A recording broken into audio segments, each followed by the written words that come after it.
Welcome students. Given problem के मुताबिक हमने बात साबित करनी है कि अगर हमारे पास एक सरकम सर्कल हो, जैसे कि यहाँ पे स्क्रीन पे हमें नज़र आ रहा है, और इसका जो सेंटर है ये फ़र्ज़ करें जी ओ इसका सरकम सेंटर है। ठीक, अब कंडीशन ये है कि अगर मैं ये कहता हूँ कि अगर इस ट्रायंगल की तीनों साइड्स का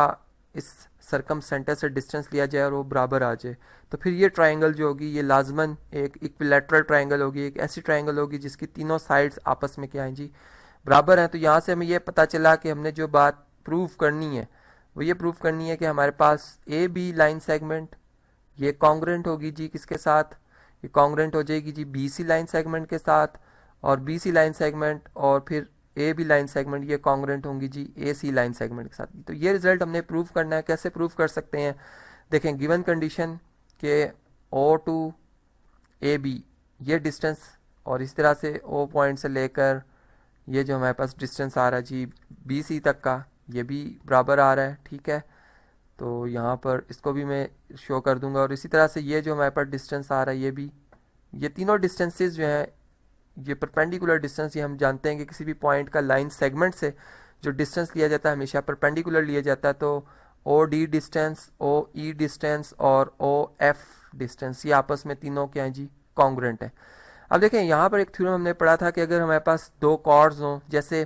हमारे पास बी सी एक कॉर्ड है और ए बी एक कॉर्ड है जिसका सेंटर से डिस्टेंस बराबर है, तो फिर हम ये कह सकते हैं कि कॉर्ड ए बी, ठीक, एक कॉर्ड ए बी जो होगी वो हमारे पास कॉन्ग्रेंट होगी किसके साथ जी, कॉर्ड बी सी के साथ। इसी तरीके से अगर मैं यहाँ पर इन दो कॉर्ड्स की बात करता हूँ तो हमारे पास जो कॉर्ड ए सी है इसका डिस्टेंस सेंटर से और कॉर्ड ए बी का डिस्टेंस सेंटर से बराबर आ रहा है, तो फिर हम ये भी कह सकते हैं कि हमारे पास जो कॉर्ड ए बी है ये कॉन्ग्रेंट है जी किसके साथ, कॉर्ड, यहाँ पर कॉन्ग्रेंट का सिंबल यूज करते हैं जी, कॉर्ड ए सी के साथ। इस तरह से यहाँ पर कॉन्ग्रेंसी की ट्रांजिटिव प्रॉपर्टी को अगर अप्लाई किया जाए इक्वेशन नंबर 1 में, यानी कॉन्ग्रेंसी ऑफ, और ये कॉन्ग्रेंसी नंबर 2 है, तो यहाँ पर हम फिर ये कह सकते हैं कि हमारे पास जो A B sorry A C A to C chord, ठीक है, और जो हमारे पास सेकंड नंबर पे आ रही है जी chord B to C chord, ये भी आपस में क्या है जी,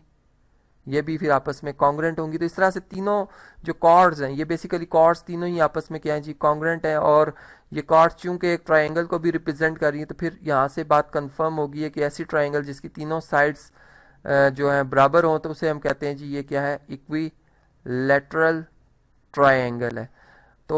आज के इस स्टेटमेंट से, इस प्रॉब्लम से हमने ये बात भी समझी कि जब भी हम सरकम सर्कल बनाना स्टार्ट करते हैं तो हम जब भी ट्रायंगल के राइट बाई सेक्टर्स ड्रॉ करते हैं, और राइट बाई सेक्टर्स आप जानते हैं कि वो लाइन सेगमेंट्स होती हैं, वो लाइंस होती हैं जिनका लाइन सेगमेंट के एंडिंग पॉइंट से डिस्टेंस एक बराबर आ रहा होता है। ठीक है, और लेकिन अगर एक हम इसमें ये भी सिमिलरिटी देखें कि अगर हमारे पास